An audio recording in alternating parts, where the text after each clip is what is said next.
Welcome to the Hudson Valley Disc Golf Podcast. This week we got Alex, Corey, Jaimen, Jason, Evan, and Randy will be on when Randy be on. We got a few topics this week. New England Team Challenge, there were a couple matches, putting leagues as usual, and we'll be getting a Winter Battle Royale update. But I had a few podcast things I wanted to start with. I had a couple questions I need you guys' help with answering. Mm-hmm. We actually sponsored a hole at the Fools Fest. We got one for the Pro Day and one for the Am Day. But I need your guys' help with two things. I was talking to Adam Gutman. He said, I need to send the highest quality logo that we have. What's a high quality? Like JPEG or PNG? Like, is there one of those more high quality than the other? I'm guessing resolution. As long as it's like the original one and it's not like a screen captured one 3 or 4 times, it should be fine. Yeah. Okay. If that's the case, most of the ones I have are pretty decent. Should it just be the rectangular logo, do you think?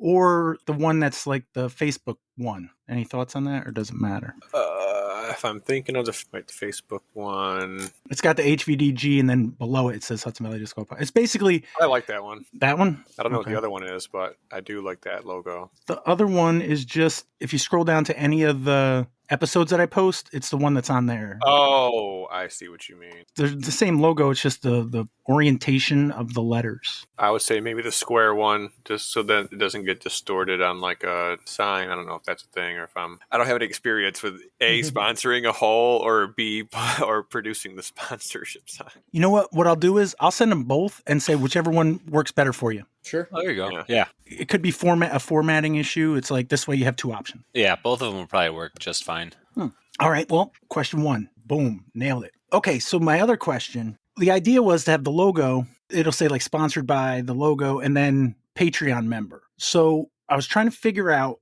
who to put what Patreon name for each hole. Because it's FDR, my first thought was Ryan Nelson, because that's more in his backyard. But I didn't see him when I looked earlier. I didn't see that he's signed up yet. And last I looked, there are 2 Patreon members signed up. So maybe one of those? If I had to create a rubric or a tier list, I would say 1, if the person's playing the event. If no one, then 2, followed by whoever's like local to the event that people would actually know. Okay. And then 3, a random draw. Seems about right to me. Okay. Well, I'm going to pull it up again just to make sure, because people might have signed up since. Ryan is signed up for it now. Ryan is signed up for it? Yeah, for pro side. The only other thing I would maybe say is trying to use like everybody that is a member. So like if you've used Ryan Nelson for this one, don't use him again until we get everybody else, or I don't know. Oh, no. That's a given. Well, now that he's signed up, I think that's the no-brainer because he's local to it. Like you said, I think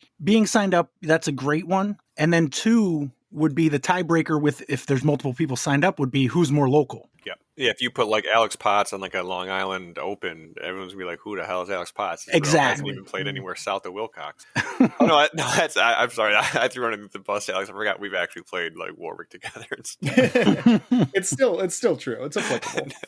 So Ryan for that one, because I think that's a gimme. But no, and also as far as my plan would be not to repeat anybody's name until all of them have been used, basically. Yeah. So the last few are going to be like, we couldn't fit you into one that was more appropriate. The second go around, make it a note to make sure, so say if I don't get to Corey in the first go around until the last one, and he's got to be like Long Island Open, then it's like, okay, the next time around, I'll make sure Corey gets something at J Park, Sure, yeah. So I don't know. Okay, well then the other question would be the Am side. I don't think anybody last I looked, but it's still early on in the goings. You said there was 2 people signed up before for Open. What, Jaimen the other one? Patreon members. Patreon members. Yeah. Who, you said there was 2 people signed up for it? It was Kyle and Jason. Also 3 with Ryan. Yeah. I looked at this several hours ago. When I looked at it earlier, Ryan hadn't signed up. So honestly, I haven't gone through it. There might be more. For the Am side, if there's like no Am Patreon member signed up, then I'd just throw someone random out there. Okay. So Corey or something randomly. Or maybe pick someone from the pro, like whoever signed up from the pro side. That's the thing though. I guess for anybody, whoever gets there is going to be kind of not see it. So, okay. Or just another local person that might not be playing. I think Ryan's the only person Patreon down here. This is a very discap centric podcast, Corey. I don't know if you know that. 2025 is a new year. We're gonna spread our wing. It's not necessarily by nature. It's just by the way things. Yeah. right as I started this podcast, I kind of stopped playing around here because I got sick. So I hadn't really talked to anybody. So the only people that were booking anybody was you guys. And it would make sense that you would, hey, have this guy on, he's local here, just the way things went. It wasn't like a premeditated, I guess. So how do we do a random person? Ram.org, baby. I'll have to do that at a different time because there's a surprisingly large number of people that could be eligible. So unless do you want to write down like 18 names, Corey? I could copy and paste a list. Or something. Yeah, that's okay. I'd have to make that list. Sort them alphabetically and then do 1 to 18 random. Well, it'll be 17, I guess, because we take Ryan off. Or just attribute it to your Slovakian listener. Well, that's another thing. I mean, for the AM side, maybe we don't do one. Don't get me wrong. I would rather do one, but I would also rather do one where somebody's going to see it. Just as far as a name on the AM side, maybe just leave it as the podcast. Or just use Ryan's name again. Just as a placeholder. Oh, no, Ryan ain't getting no freebies. Okay, no, that's fair. That's fair. But maybe just no name. Say I did it random and Jason's name comes up and then it's like, well, what am I going to do for Mindkill Pros? You know what I mean? That's a slam dunk. You could just put like this whole sponsored by the listeners. Or don't put anything. I don't know. You don't have to. No, there's nothing wrong with thoughts, Corey. These are just I'd rather you say the thought and it be funny or irrelevant or whatever you felt it was than not say it. I like the idea of just keeping it the podcast. And if there's no Patreon people that are playing it, like I personally wouldn't care. Like if you put me on a event that I wasn't playing, like I'm not going to see it. So I don't really care, but that's just me. No. And I get that part of it. My point is, what about later in the year when you do play at an event that it would make sense for you to, I can't think of anything. I used Mindkill before, but that's the one that makes most sense to have your name on it, right? Would be Mindkill. Yeah. Well, I mean, Mindkill's kind of weird because I'm running it, but if I was playing That's true. I only use it because it's the first one that popped in my head, but that does make sense. So you wouldn't necessarily see it. But let's pretend you are for the sake of this argument. I would be installing it, so I probably would see it. That's true. But no, say for like the jammer, because there's a lot of us that like Corey, myself. I mean, probably Corey is more suited for the jammer, but another way you could do is you could have everybody that's signed up for it. You randomly pick those people, and if nobody signed up for it, just keep it as the podcast. I see what you're saying though, because then like if I got FDR, then there's probably a more suitable one for you. Yeah. Where Ryan's definitely more FDR than me. Yeah, my feeling is we just take it as a case by case basis. Yeah. In this scenario, maybe I'll just put like a Player of the Year event or something like that under it, or something, or nothing, or just the logo and that's it. Zero figures. It might be a case where not everybody gets their name on an event this year, but that might have been the case either way. Like Long Island, that's another one. We'll just play it by ear, I think. We'll leave the name off, and then what's the next? Is it Blues at Burbine or Blatnick Breeze? They're bees, so I always get them confused. Yeah, Blatnick Breeze is like the same time as Fool's Fest. Yeah, it's just they don't open registration until next month. My head's in registration mode. Once that gets closer, we'll look at that one and determine who we want to use for that one. That's another topic. All right, staying on the podcast theme for just a few more minutes here. SkipAce. Jason, you posted... Yeah, I got a newsletter from SkipAce with like the latest updates they're making this year, and they're already working on it, so we can start that conversation going. The only thing I remember from last year is I think we really wanted to increase the rating cap. I did like some weird math. Like I was thinking like go to the World Championships because that has everybody in it. If you take somebody from like the top 5 and then, from like 5 to 10 and then 10 to 15 and 15 to 20, maybe that's like a better way to come up with the rating cap should be. Does that make sense? Yeah, I kind of like not having to just pick Ricky, Paul. Well, not Paul, actually. What a dumb pick that'd be. Ricky, Gannon, I don't know, Isaac, and Ezra. As much as we all hate getting negative points, I feel like it makes it a little more interesting when you're digging deep somewhat to pull people. Jason, you've been kind of in charge of this. Last year, you said you wanted to cut down on your volunteerisms. Do you want to still run this, or do you want me to take it? I don't mind either way. It's not a lot of work. It's just somebody reminding me to add stuff.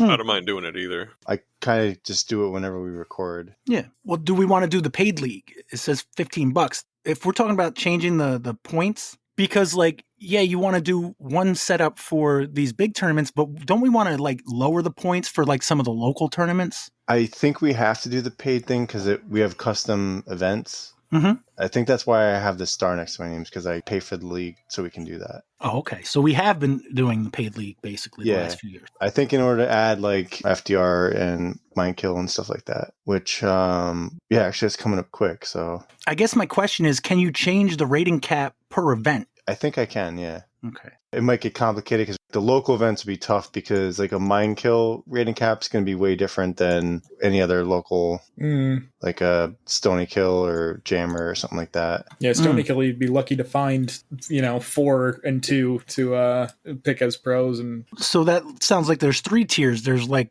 the major events, and I include everything with that. I just call it major just because they're, big ones. Then you got the big local events, and then the local event kind of thing. Yeah, that seems about right. So is there a way to do, based on those 3, like a number for each? It might have to be something where it gets adjusted each event, but if we agree to those 3, and we don't have to do that right now. I think you said there was like a month. Yeah, at least for the local ones, maybe we have to kind of look at it like once registration opens and see kind of what the field looks like. I mean, if that's doable, that's my only question. So if we raise it, like the main cap this year, Alex, you said it was 60-30 last year. Like, would we just do 60-50 or something more drastic? I think more drastic. I like 6100. Yeah. I know you said you didn't really want to be picking, the classics every time, but it was at the point when you just couldn't pick any classics. No, I'm with you. You've got a lot of 1030, 1040 level players. It feels like, you're reaching really far down the board. So probably that 6100 seems about right. Yeah, that might not even be enough, but no, that 6100 sounds good to me. Because that'd be like 1025 each or something like that. Well, if last year was 60-30, that's 70 points total more, right? And you get 6 picks, so that's a little bit over 10 ratings points a player. Yeah. I was picking like a lot of 920s or less, so now they'd be 930s, which actually is still a huge field, and there's a lot of parity in that 930 to 940 range. But I know more of the players in that range than the 1010 guys or 1020. For sure. All right. We don't have to put anything in stone yet anyway, but keep 6100 in mind for... I'll create it now, and then I'll get it going, and if I don't want to do it, I'll just give you guys my login info. That's cool. No, that's fine. So Harry hasn't gotten a mystery box from last year? Last year's winner, Harry, hasn't gotten that yet? I don't think we did anything for Harry. Okay. That was my other question, because didn't we say that was going to be a prize or something? What do we got to do for Harry, basically? Do we do a trophy? Do we do a mystery box? What are we going to do for Harry? Because we got to do it in the next month before the new season starts. How about mystery box? We all just throw something in a box, and here you go. Here's a bunch of garbage, Harry. Yeah, and I'll say, for the co-hosts, that it's not, mandatory that any of us do it, but if you have something to contribute, even if it's multiple things, then I think we can come up with a box between us. I got tons of crap, so... So we got to get that taken care of in the next month or so. Okay, that's a note to self. Do we want to do a draft league this year? I wasn't a huge fan of it. It makes for an episode, but I found when we did it, did we do it twice, I think? I don't want to use the term self-indulgent, but it is very limiting. It's only about us kind of thing and the people that are in the league. I agree 100%. I feel like it's not interesting if you're not in it. Like, nobody's following us that closely because they're just not. No, they want to hear their names spoken about, not our names necessarily. At least, all the time. Yeah, I feel like I focused a lot more on the weekly one when there wasn't a second one. That's another thing. It's just an extra thing to pay attention to when you're, it's like, I got a fucking tournament to play this weekend. I don't need to be setting my lineup. Although they do have a new format. I'm not that familiar with fantasy football, but it's like guillotine or... I wanted to do this with fantasy football. I thought it would be fun. That thing where everybody sets a lineup and then whoever scores the worst gets cut out. Corey, were you talking about that earlier this year or no? I don't think I was, but that does sound interesting. It's not survival. I've done survival. That's where you do picks. Yeah, it does kind of sound like that. Like, say the 6 of us, we did a draft, and then each week, whoever had the worst score, they get booted out of the league, and then all of your picks go back into the pot. Oh. That's very much a draft league, though. Yeah. That's why I didn't include it in my notes, but I like the idea. That might be more interesting because every event somebody would get booted out, right? So it would only run even if we had as many as 10 people in it, it's only going 10 events. So that might be something, actually, now that you mention it, because it wouldn't take the entire time. We'd get the fun of the draft, which, it's its own episode, at least a majority of it. And then we get to make fun of whoever gets booted out for an episode. I mean, so there's something there, I think, maybe. Yeah, and I only have to do it for 2 weeks, and Okay. and I don't know if they have it all figured out yet, but I guess they're trying to do the format, so we could give it a go. And I would just say like limit the content on it down to like whoever got eliminated and streamline it. It'd be like when we do any kind of draft, like a chunk of one episode, but then after that, it's just like a whole that we talk about for 5 minutes and then move on. However many people are in it, that's how long we got to worry about it. That many events. So no, that might be a good idea. I didn't read that newsletter, but apparently they really changed the scoring system. So I created a league, and instead of having like the table where, you know, if you get first, you get 100 or 250 points, whatever. Now there's these category scores. I will send a screenshot to some of you right now. I got that same thing. I didn't read it too much, but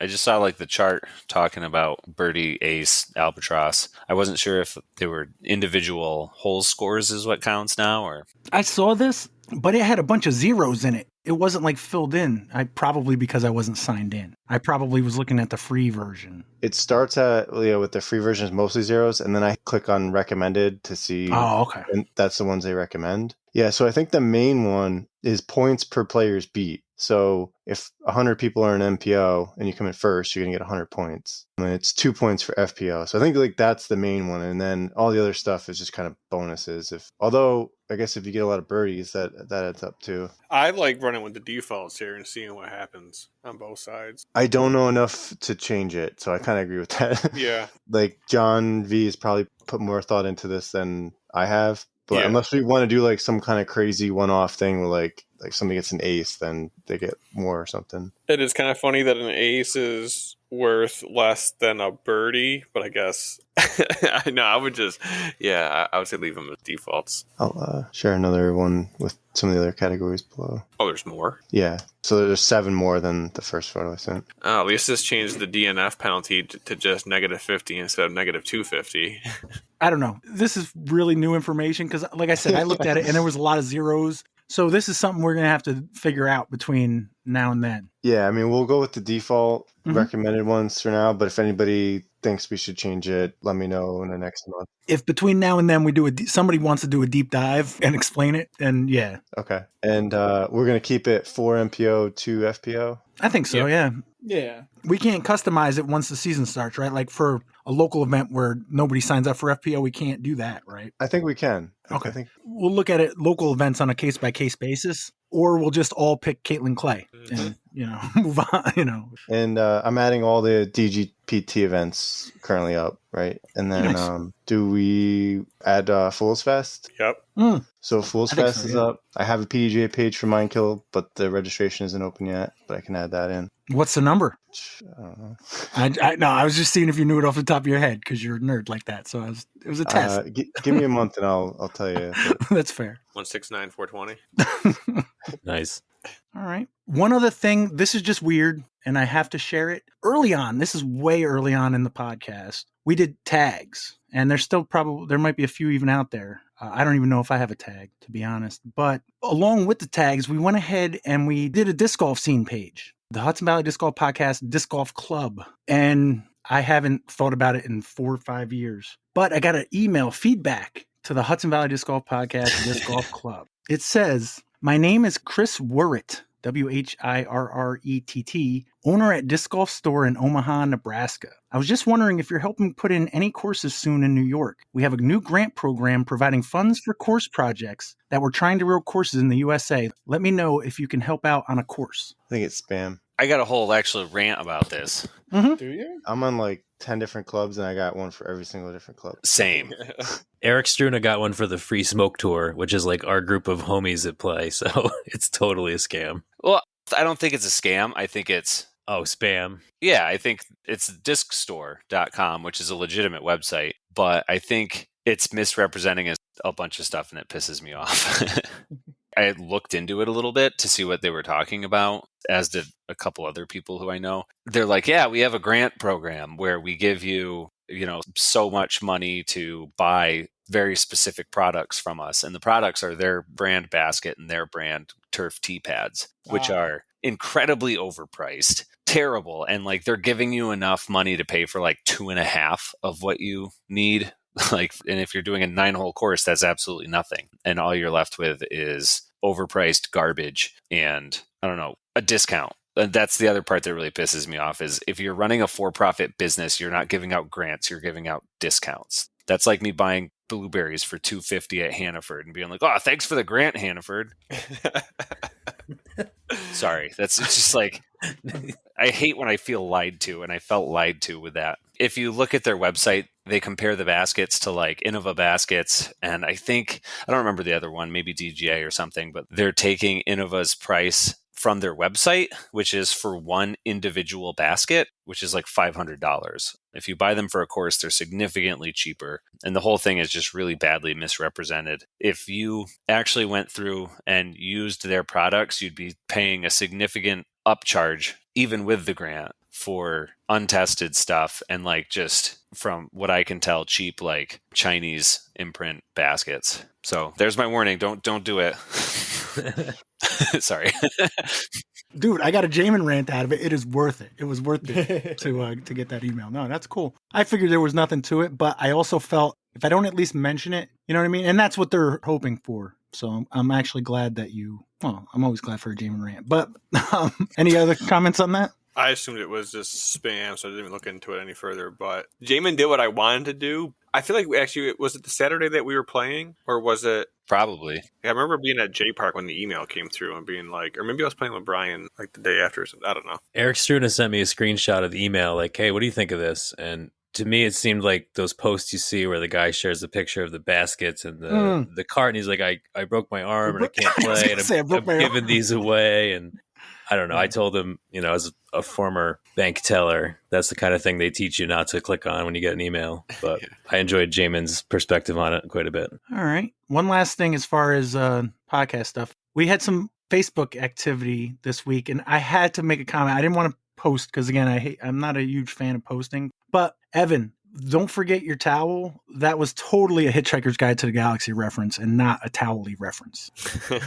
That's fair. I could see it both ways, but maybe that was just a funnier gif in the moment. Yeah, no, it's not bad. I'm not judging you on it, but I guess I am kind of by saying it. But I failed the test. I get it. When I'm editing, unless something just grabs me, the very last thing I do is a title. And a lot of times I just think of what are 3 things that happened in the episode, and I just write that as the title. And for whatever reason, we talked an exorbitant amount of time about a towel. So I thought, don't forget your towel would be. And I am a fan of, Hitchhiker's Guide, so could totally appreciate that too. Yeah. My favorite part was the very end when you threw Corey singing Crossfire in one more time. Oh, yeah. Yeah, Tim messaged about that. That got me. Why I don't have it in my little soundboard. Note to self for next episode. I'm going to have Crossfire in the soundboard. One last thing, and I don't want to spend too much time on it, but when we were playing Disc or No Disc, because I couldn't think of the name on the spot, I wanted to edit the name in John Noble for, what was it, Denethor, did you say, Alex? Yeah, yep. At one point, I was like, I should just throw it in there. But apparently, the script doesn't let me do that anymore. You got to pay even to get the voices now. So I don't have my freebie voiceovers. I mean, I could have done it, but that's extra work and I'm lazy. So I just felt the need to tell you that. All right. I didn't find anything on Northway Brewing Putting League. Jaimen, now you're here. Have you been to Northway Brewing Putting League recently? Yeah. Are they able to spoof like actual holes with that? I don't know what it's called. The tech disc? The tech disc? Yeah. Yeah. I don't know how it works. I did not actually throw it, but yeah, it's like you're throwing into a net and then it loads and it throws what it thinks you threw. It feels to me a little bit more like gambling than trying to throw an ace. You get 4 throws a night, and I don't think you can learn enough on those 4 throws to actually make something do what you wanted it to do. But it seems like fun. Okay. All right. Well, so 9-pin cider. This is from last week. A bit light on a snowy holiday Monday with 53 players tonight. Looks like in the non-paid league, Mark Bryan and Joey Harrington had 15 points. Russ O'Toole had 16, but your winner with 19 points, winner of free flight, Kat Bemis. In the paid league, 3-way tie at 17 points for 3rd place. Got Ryan Yadow, Kyle Moore, and Broken Hand Joe Karen. They each got $10. 2nd place with $20 was Adam Nelson. And the tie for 1st at 19 points. They each got $30. Nick Cardone and Ryan Martin. 19 points, same point total is Cat Bemis. Congrats to the winners who were able to rise to the top amidst a very challenging layout designed by Randy Bemis and Adam Nelson. No aces tonight, so $38 will roll over to next week. As always, thank you to 9pin Cider for being such gracious hosts. Randy, just to point out, he tied for 4th place with 16 points. He tied with Derek Stasinski and one half of Camel Case Corey Brian Monahan. Melvin Throws Putting League. Looks like they had 14 players. 2nd place got 12 points, Mark Ox and the Tower Power Jason Gorsage. And your winners, Nick W. Is that Nick Warren? Anybody? Sounds like it. And Sam Richter, I'm guessing. They won $40. So it looks like Travis Bashore got $30 from the 50-50, and Robbie Hendricks is our swag box winner. So overall leaderboard, Corey, you've moved down to 7th place with 16 points. Evan, you're tied for 8th at 14 with Randy, Kyle, Joe Jaskolka, and Joe Karen. Corey's in 7th with 16 points. 6th place, Matt H. with 18 points. Adam Nelson in 5th with 20. Tie for 3rd with 22, Chad Larson and Sam Richter. 2nd place, 32 points, Robbie H. Do we know Robbie H? Hendricks? Robbie Hendricks? Yeah.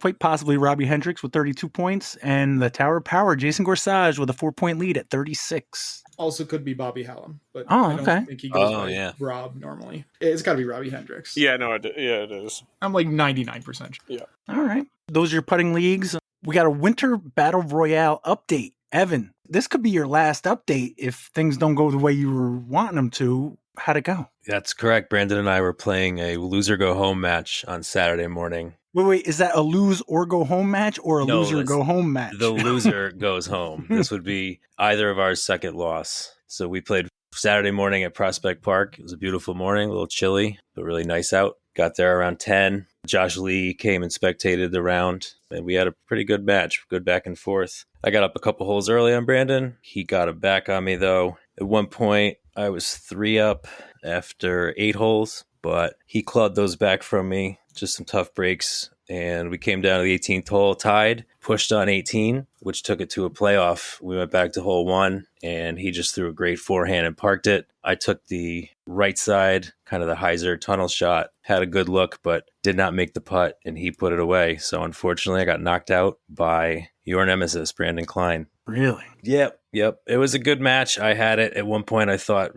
pretty well. Had some good momentum going, but he played well. He was putting really well and, stayed in it. So congratulations to him. Does he have somebody that he already is lined up to play or no? Well, the other matches that went down, Josh Lee and JJ played at Central Park. Josh won that 7-5. And then Brian Monahan played Tim Martino at Central Park yesterday, and Brian won 2-1. So right now we're waiting on JJ and Kenji. They're in the losers bracket, so whoever wins that will move on and the loser will go home. Viking Joe is going to play Dennis, and we also know that Josh Lee and Tim Goyette will be playing, but that's round 3, so they have some time to get that done. All right, so this thing is moving. Yeah, matches are really happening. People are into it, even though it's cold out. The match play format is fun. I wish I had more matches to play, but I'll be keeping tabs on how it's going. Taking a look at the bracket to answer your question, it looks like Brandon stands to play either JJ or Kenji. So if Kenji beats JJ, we could have a Cline versus Cline showdown. All right. Anything else on that?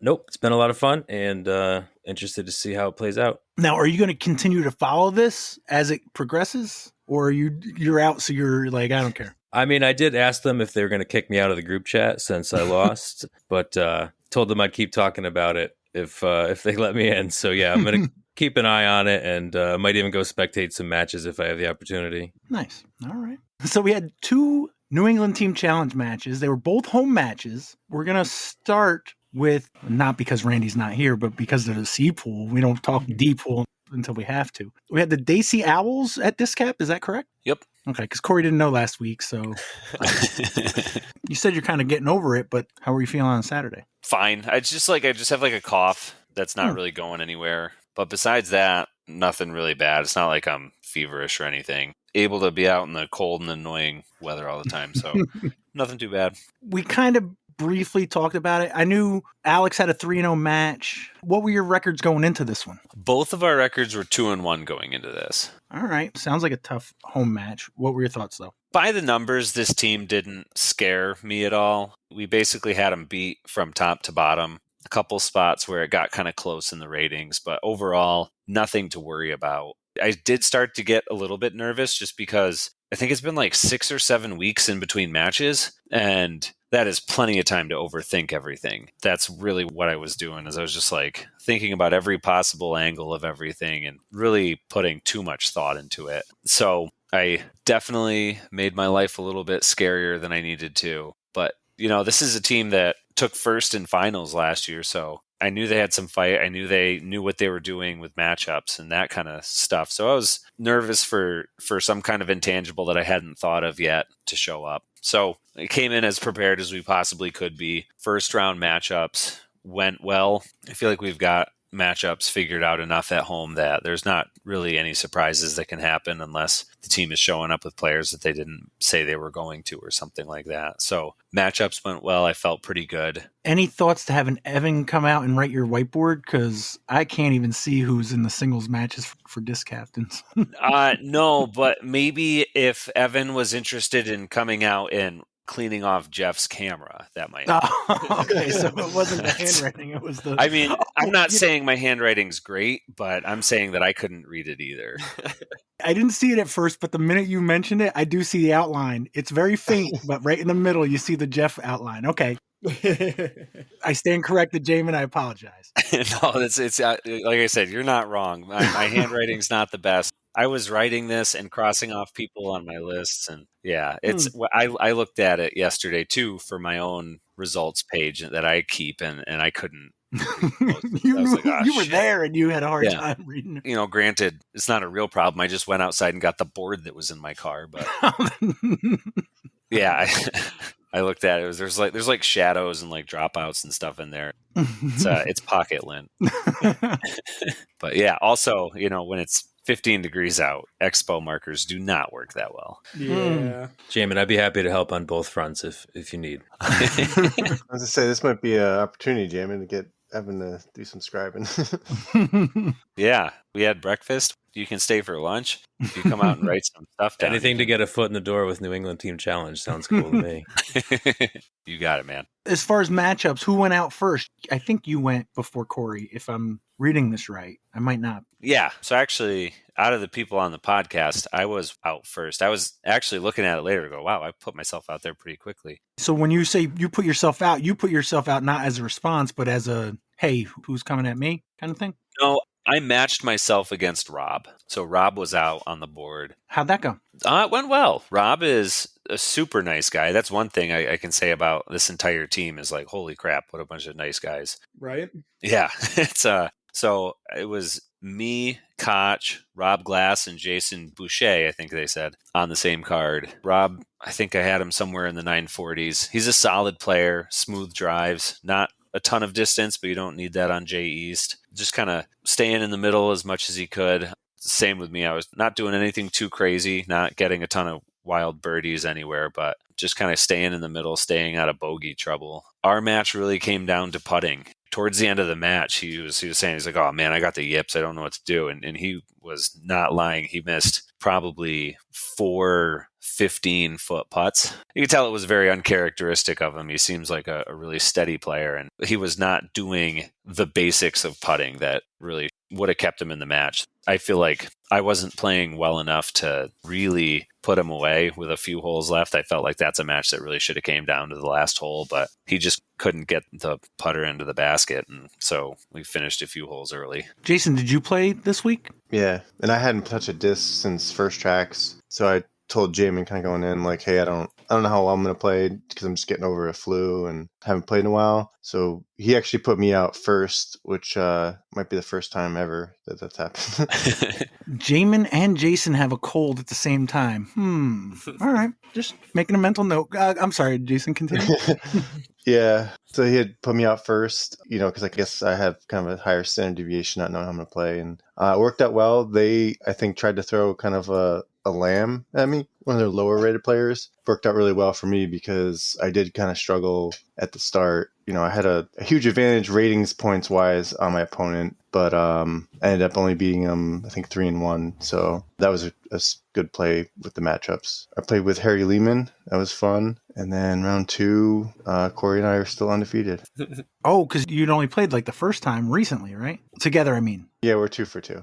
Okay. We'll get more into detail. I'm sure Corey will have more to say about that when we get to it. But Corey, do you know if you were a response or a put out? If Jason was put out first, and I'm guessing I was a response. Yep. I was the matchup right below Jason. So they waited until they mentioned their best player, and Jaimen had no choice but to put Corey out. Yeah, I mean, I'm looking at this, and I didn't realize, I guess Julia did better in her match, but I had one of the biggest SmackDowns, 6-5. I played with Justin Muccelli, which I feel like happens like 80% of the time. Justin, I think, actually pulled their highest rated player, Dan Leviosa or some Harry Potter bullshit or whatever it is. I can't really read it. But after I pulled it up, and I didn't really want to tell Justin because I didn't know how he was going to react to it. But we had a pretty fun round together. We started on hole 21, which is kind of the start of Birdie Alley on the J East layout in the woods. And in the first 5 holes, I took 5 points on the guy I was playing. So after that, I was kind of coasting just until he ran out of holes. It was a pretty good ass whooping. Corey annihilated his guy. There was multiple times where he said he wished he brought a chainsaw so he could cut my legs off as he was behind trees or hitting trees. We had like 4 or 5 holes to go, and Corey left the course, like drove past us on the way out.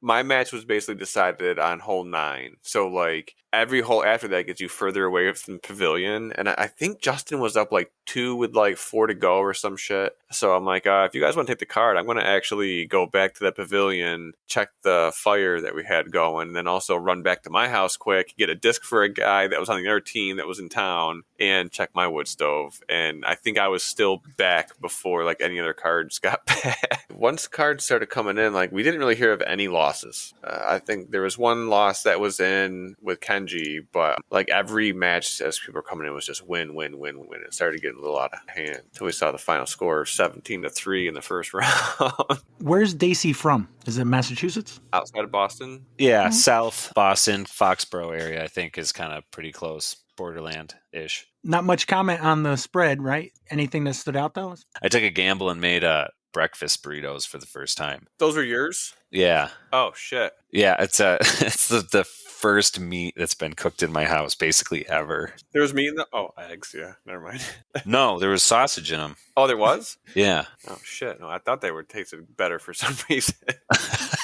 But yeah, no, I think they worked out pretty well. It's something I'm going to mess around with again. It also fed into my goal for this year of showing up places on time. I was like, if I make breakfast burritos, they have to be warm and they have to be there when people get there. So I got there at like 8:10 just to make sure that I had kind of everything moving, and it worked out pretty well. You made breakfast burritos, but you didn't have any? No, I didn't eat them. I figured they were for the people who, were out of town and didn't have anywhere to get breakfast. I was coming from home, so I did make some vegetarian ones. They did have one vegetarian on their team, but I didn't eat any of them. But I went home without any breakfast burritos, so that was a pretty big win because I was trying to figure out what the hell I was going to do with a bunch of breakfast burritos I wouldn't eat. Did you make any chili, Corey? I did. And I have to shout out Hudson the Disc Golf podcast Patreon member Peter Hodge again. I'm pretty sure he's the only person I see actually eating the chili. Multiple bowls, too. He's making up for some people. But I did bring some home, and guess what? I was just as happy as the last time it happened, because that's what I had for dinner today was another bowl of chili. Heck yeah. I also brought firewood and a 30-pack of PBR that I left at the course on accident. That's what Randy was commenting about? Yeah, so what did Adam Nelson grab him? Yeah, Adam brought him over, and we did some damage on him. I know for a fact the top half was already gone, so it couldn't have been more than 8 to 10 beers. It might have been the full bottom layer. Oh, what? So could have been 15 beers. You owe me beers, Randy. But we each had like 4. Randy, that's like $3 worth of beer right there. I know. What am I gonna do? Now I got to go to the ATM. Come to 9-pin on Monday. I'll get you a drink. All right, so you're up 17-3. Jaimen, you taking the foot off the gas? What are you thinking? Just do what you were going to do initially? Yeah, my goal for the match was to get 26 points for the entire day. that would put us percentage-wise back into first place for the month. And considering we are on the road for the last 3 matches of the season, I really wanted to pad everything as much as I could. So I didn't change anything around when I realized that, we were 17-3. I kept the doubles pairings that I had planned on. Yeah, just trying to rack up as many points as we could. I think Dacey Owls is a very cool group of people, but I think I'm still going to try to kick their ass as hard as I can. Yeah, you kick their ass and then you give them a hearty handshake at the end of the round, Yep. How did your match go, Jaimen? Pretty up and down. Me and Brian did not really get going until kind of the end of it. We started off with a birdie, which was really nice. It was on hole 7 we started, and I made a pretty good sized birdie putt, and was happy to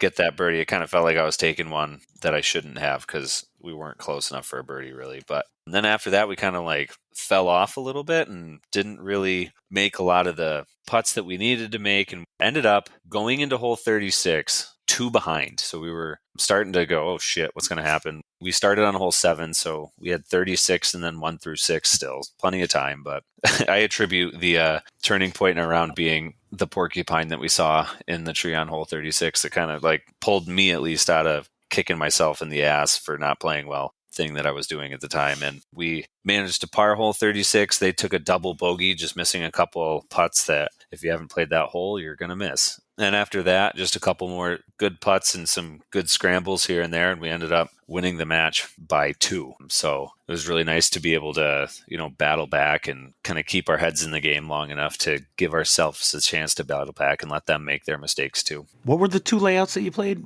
We played east for singles and then south for doubles. All right. Jason and Corey, how'd you guys do? We did we started on hole 8, which is the closest walk from the pavilion, basically. But you just had lunch, your stomach's feeling pretty fat, at least mine was, and you start right into a bomber hole, wide open shot. Jason had a good drive, and we both absolutely duffed our approach shot and left ourselves we were on the path to the next hole with probably a 40-footer. I don't even know what it was. You guys are going to have to tell me what event this was, but a while back when Corey talked about I think it was his second shot on this hole 8, that it ended up I almost hit Jaimen. Almost hitting Jaimen? Yeah, it was like that, but not as bad. I played with Corey at First Tracks, and I can absolutely see how he could do that. Wait, where? What? On hole 8, you were standing on hole 9's tee pad, and Mike had an errant approach shot, land on the tee pad. Oh yeah, that's right. It was I was throwing my drive and it hit the tee pad. I forgot about that. And actually, now that I think about it, that was actually Jason's shot we used because mine hit the branches and came up even shorter. Yeah, fine. Well, in any case, Jason you were throwing and putting first every hole, which is cool because it kept us in a rhythm. But that was one of the few holes that I actually got to putt on and save the birdie with. Yeah, with a big putt, almost a throw in with the bullfrog. Yeah.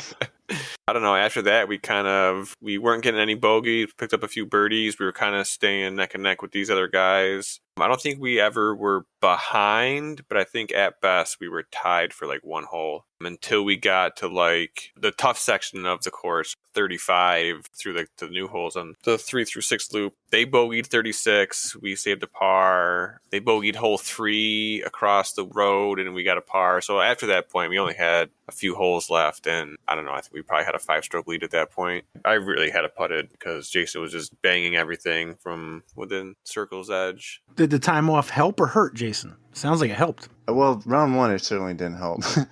But by round 2, I was getting off the tee definitely better than round 1. Again, Corey and I have very similar style, so I felt like when I messed up a tee shot, he made up for it and got pretty close. We had a lot of circle 2 putts, but we didn't have any bogeys. It was pretty clean overall. Yeah, I went first every time. Drives, putts, everything. So I didn't really give Corey a lot of opportunities to warm up his putter. But when I missed the putt, he made it, which was some good ham and eggs there. Mm-hmm. Yep. Like a Jaimen breakfast burrito. That's how you know it's made with love. Actually, it might be made with hate if Jaimen's making it. Never mind. What? I fucking hate touching this ham.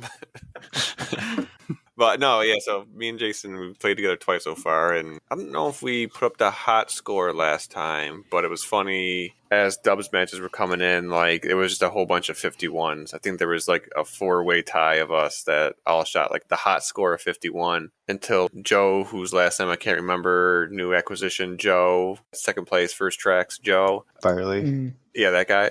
And yeah, Jason Corsage threw a 50, which I think is 8 down, 9 down, 8 down, 9 down, I think. 9 down. 9. It was cold. I don't know if we really talked about it. It was fucking cold that day, like single digits during matchups, basically. And as soon as like it got later in the day and you thought it was going to warm up, the sun went away. So it actually kind of felt warmer in the morning when it was 15 than when it was in the 20s in the afternoon. If you had Evan there, I'm sure he would have put the par for Dubs up on the top of the whiteboard. Just saying. As long as there's space for it, you got to have a little grid for it. Then I'm There's good. not a grid, but you could figure it Well, we out. can work with it. Yeah, We it's didn't fine. put the par on there, but there is some numbers at the bottom as far as what we were going through, what holes to start on. I was wondering about that. Like, why are there a bunch of numbers crossed out? Oh, those are just whole numbers because it's fucking J Park.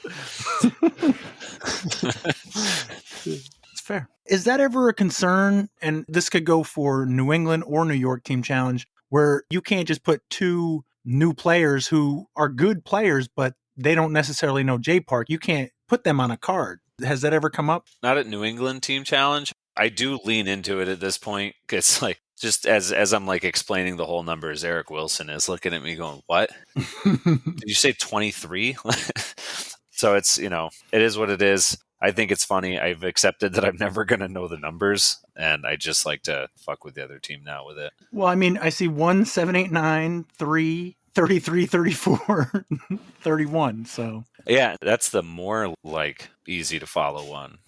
There's only one weird jump in that one. The first one we do goes like 8, 9, 13, 14, 18, 19, so it is what it is. I usually try to prepare by making a little list of starting holes so I don't have to think about it, because I know my brain doesn't work that well on a Saturday morning. absolutely. So it looks like you guys won 14-6. So what's that? 31-9. So you got your 27. Was it you were looking for, Jaimen? Yeah, 26-27, surpassed that, which was awesome. It was a great way to finish out our homestand this year. We are on the road for the last 3 matches. What's your next match? Our next match, we are going to Oak Crest Cove to play Tank. That is February 22nd. Okay. And this looks updated because you guys are 3-1, right? Yeah, the C pool is all updated for all of January now. The other match, the inner pool, happened that day too. So Borderlands 0-4, Bellamy 1-3, Queen City and Dacey Owls and Rhode Island are all 2-2.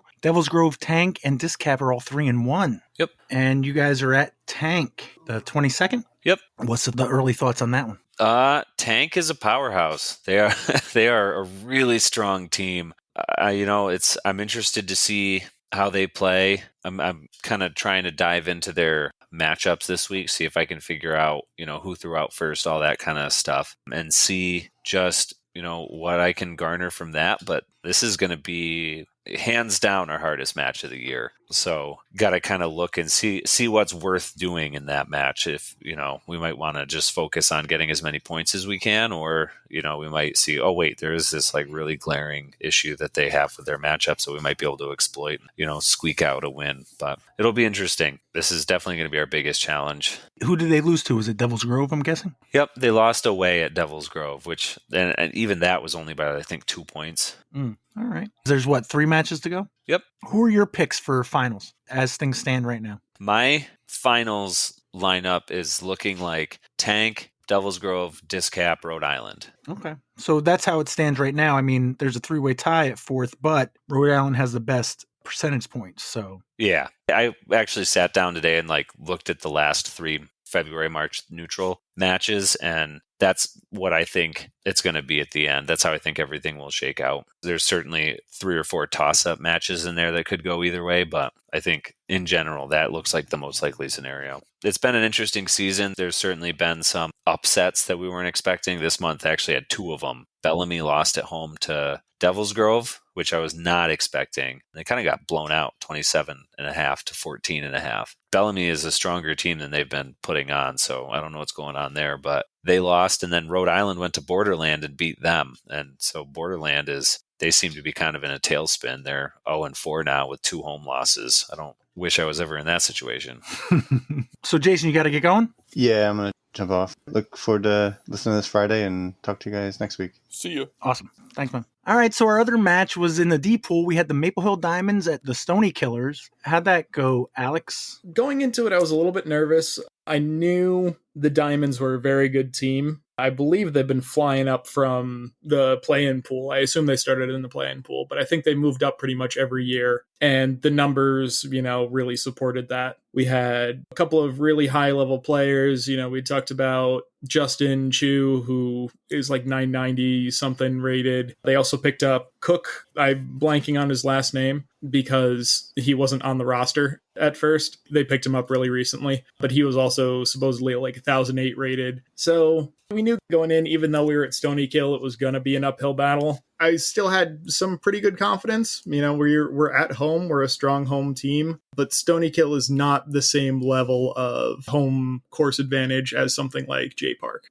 Most of the time you're throwing at the basket that you can see right in front of you, and it's not like it's a super complicated line to get to where you need to be. But that morning, like Corey and people were saying, it was a very cold day. We had gotten, 4 to 6 inches previously that had not melted whatsoever because it's been cold forever this week. A couple of them had ribbons. It was definitely ribbon worthy in some places, but I think most people were all right. Eventually got into matchups. Randy, you didn't have anything prior to matchups exciting, did you? I just want to say their team was very cool. I was putting a fire together at the beginning of the match, and they volunteered to shovel off our little pavilion. They were just a bunch of good guys. I hadn't met a lot of the guys on their team, so that was nice. I believe Gage Benson, who's one of the captains, he is one of the caretakers at Maple Hill. So I'm sure cleaning off tee pads and everything is something he's familiar with. And speaking of, we had a couple of people, I believe Gene was one of the main people who went out and shoveled all the tee pads like a couple of days prior. So the tee pads were basically immaculate. There were a couple of tee pads that had, like 1 or 2 spots of ice, but everything was very clear and dry and not slippery. So very much appreciative to him. On your whiteboard, is that a Ninja Turtle?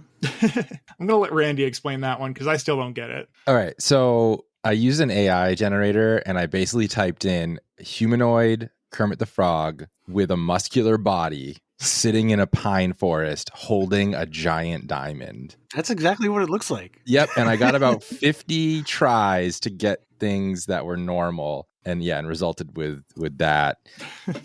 And I just think it's just a wonderful way to capture a match with kind of the 2 symbols of each team in one image.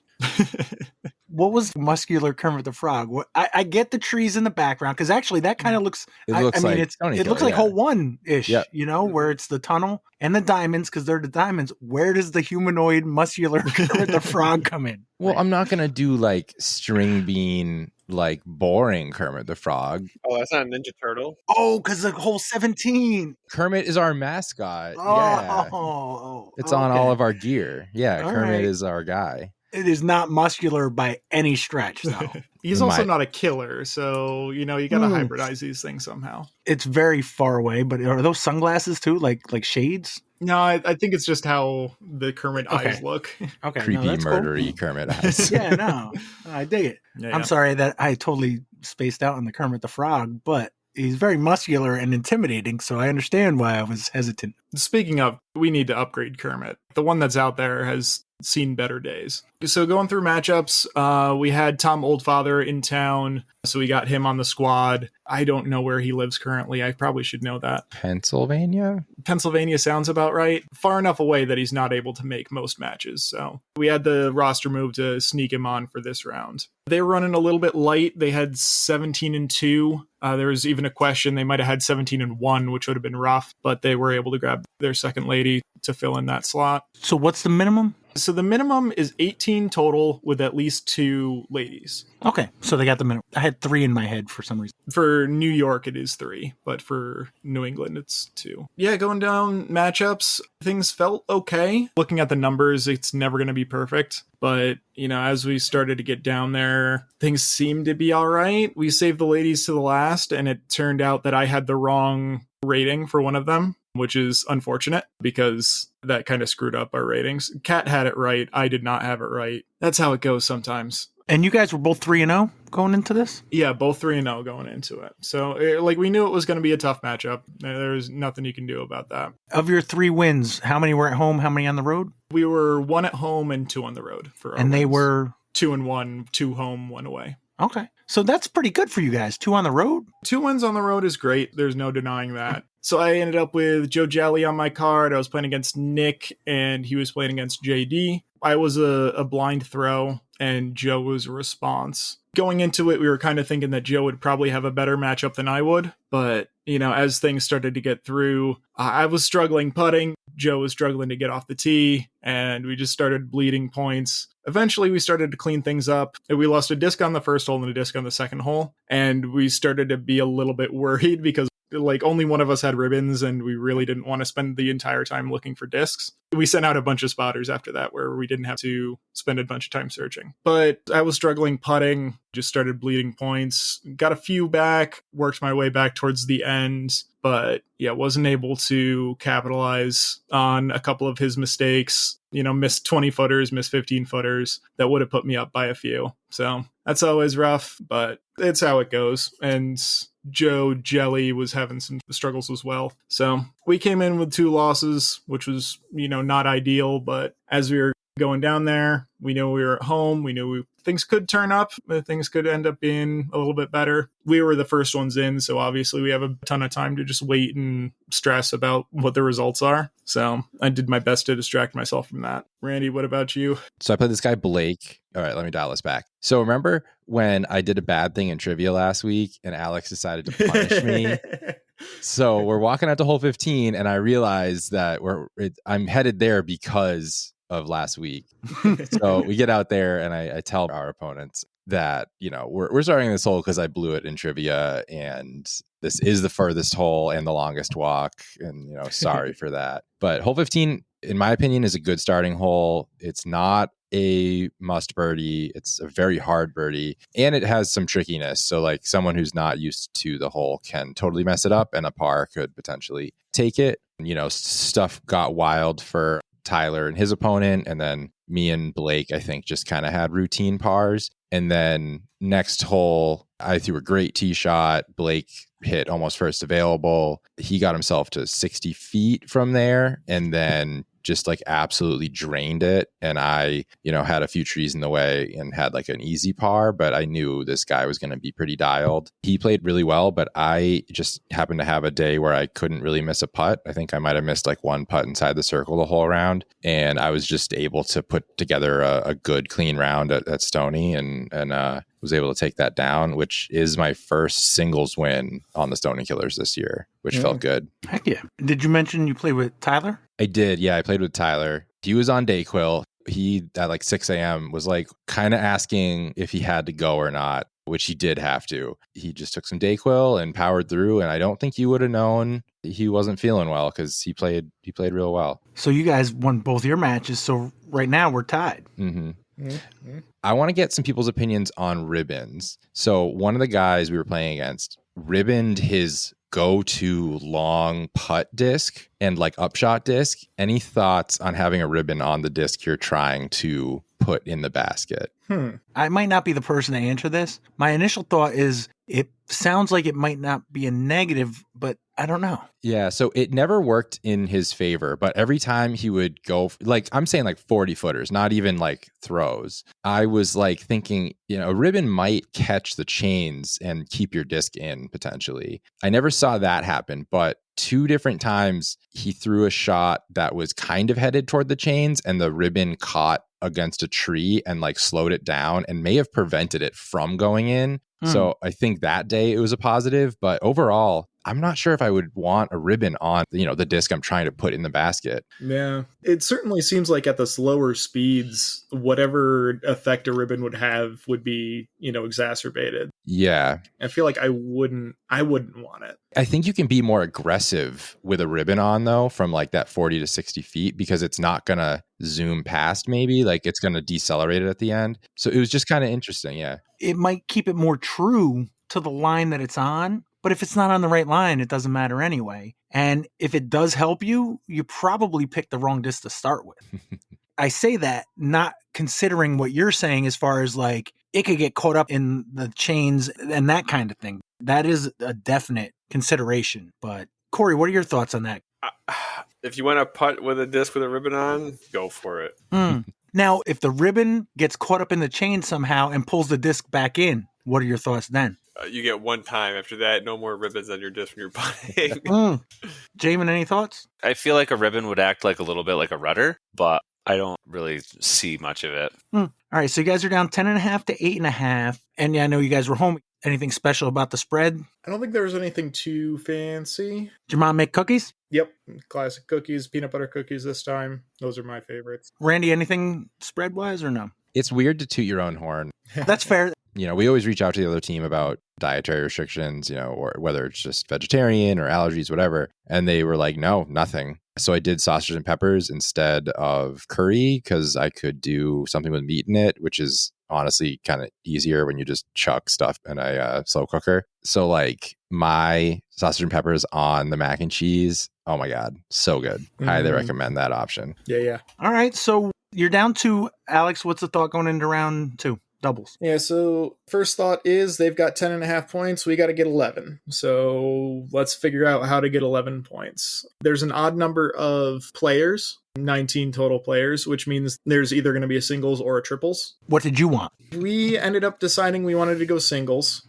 I don't know if that's the correct decision. I think the calculus is really tough to figure out which one you want. I think in general, if you feel like you can put 3 strong players on a team, you want triples. But with something like this, where we need, 11 total points, we need to win the singles and 5 others, or the triples and 4 others. You have to spread out some of your power. So we decided to go with singles because we knew, they were playing well. They're strong players, but we easily could have been wrong with that one. With how things ended up, we could have gone a little bit less strong with our singles player, but something like that is always tough to calculate. So we knew we had to win 6 total matches if we got the singles. If we win 5 doubles and nothing else, then we lose by half a point or whatever it ends up being. What's the par? Par is 58. Okay. That's Stony Kill. Yeah. We would have wanted to split up the ladies because their ladies were particularly strong, but they chose to throw first and throw out their 2 ladies, so we didn't end up having that choice. I went with classic pairings pretty much everywhere else. I was starting to dial in a couple of different partnerships that work well. So that's a little less stress when you're trying to put together pairings,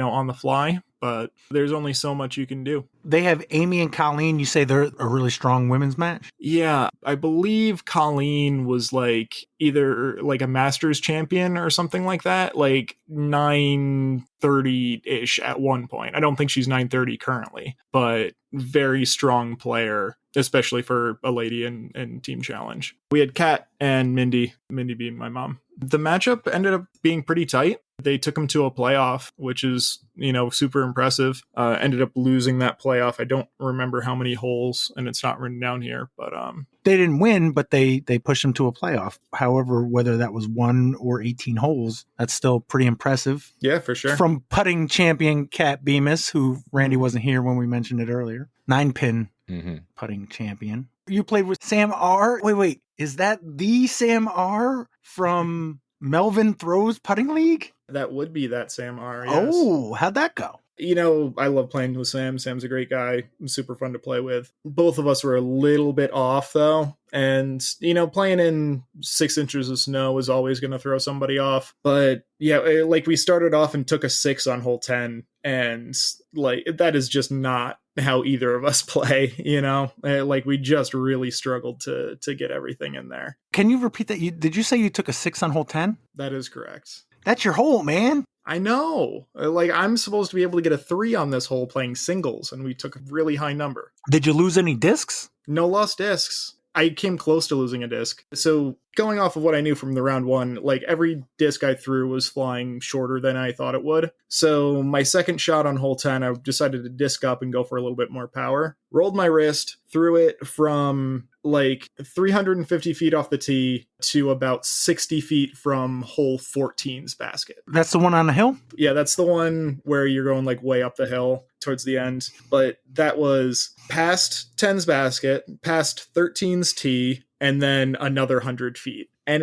it was a really good throw, just in completely the wrong direction. And even if I had thrown it in the right direction, it would have been like 50 feet long. How far did you say it was from 14's basket? I said 60 feet. It's probably, realistically, it was probably close to 100 feet, but you know. But still, I'll take 100 feet to 14's basket on the drive. Okay. Yeah, no, it wouldn't have been a bad drive on 14. But just a lot of stuff like that where it's just silly mistakes. You know, we've got a 50-foot upshot on hole 3 and we both hit a tree and end up taking a bogey. It's like a lot of stuff like that was really dragging us down. So towards the end, we get into hole 6. So we're looking at 6, 7, 8, 9 left. And we're back by 4 strokes. And we're like, all right, you know, this is how it goes. We're going to go for an eagle on this hole because you might as well. I throw my shot and it was a pretty good shot. It's a very good chance at birdie, but not really a chance at eagle. It'd have to be a throw in. And they have a pretty calm shot that gets them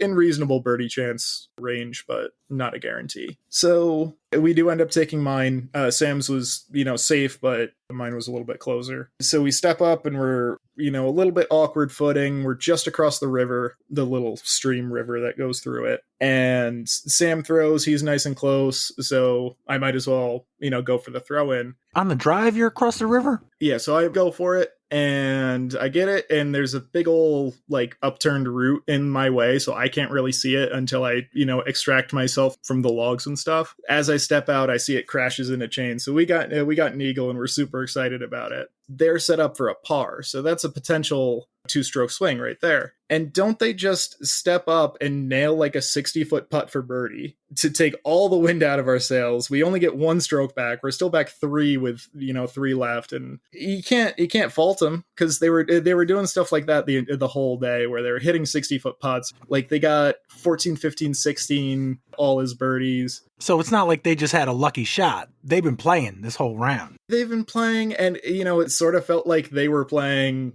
better than they normally play, but you can't blame them. They weren't doing anything wrong. They were just playing really well. Yeah. And when you're playing in 6 inches of snow and you shoot 9 down, you're going to win a good chunk of matches. So you're down 3 with 3 holes to go, and you shot a 6 on hole 10. Yep.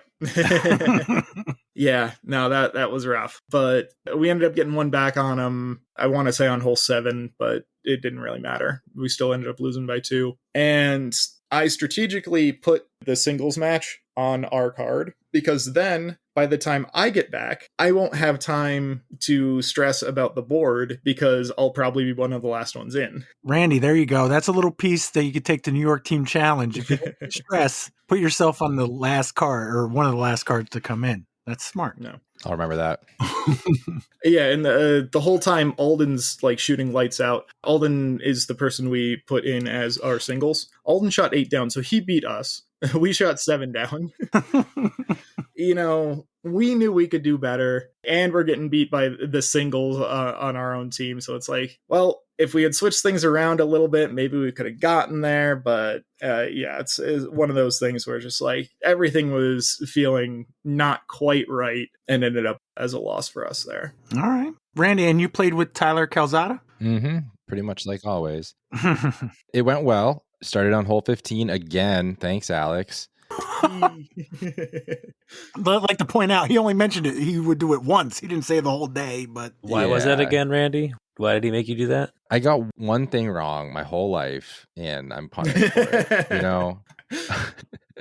I now have no idea what that show is, apparently, because I still think it's a Netflix show. But whatever. When you said it was on Netflix, it could quite possibly be on Netflix because it did the first 3 seasons on the Sci-Fi Network. Oh, well, and I the never last 3 looked that up. seasons on Amazon. So it's possible. No, it's all good. So yeah, hole 15, once again, it's a pretty good hole to start on. You can kind of gauge your opponent pretty easily. And just from the tee shots, me and Tyler kind of knew what we were working with. Like, we weren't blown away by our opponent's tee shots or anything. Did you guys go first on that one? Did we throw first? Maybe. Wow. I don't remember. That is one hole where it's like you really want to know what the locals do. No, for sure. Either way, if it's such a long, it's not a tunnel, but you have to hit a disc very hard and it needs to go pretty straight the whole way. So you can really gauge like how someone throws the way they attack that hole. So, we were feeling good just literally after those tee shots. It was like, all right, like I don't have like 2,000 rated guys against me or anything.